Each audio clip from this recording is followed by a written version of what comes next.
Welcome to Foxtecc. Let's go straight into how to delete Do Not Disturb on your iPad. First, open the Settings app and go to Focus. Tap on Do Not Disturb to open its settings. While you can't completely remove it from your iPad, you can disable all of its functions so that it never turns on again. The main thing to check is whether any schedules are set up. If they are, scroll down, tap on them, and delete them. This will prevent Do Not Disturb from turning on automatically at certain times. To make sure it never activates by mistake, turn off Focus Status and share across devices.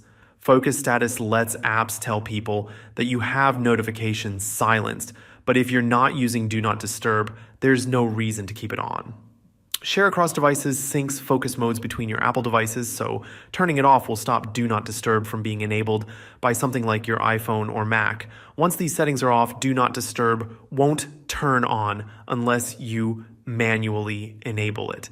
If you want to go one step further, you can also remove the focus button from Control Center. Swipe down from the top right corner, tap and hold on the focus button, and select Edit Controls. From there, you can remove focus from the control center entirely, making it much harder to activate accidentally. Once that's done, you won't have to worry about Do Not Disturb getting in your way. And that's it.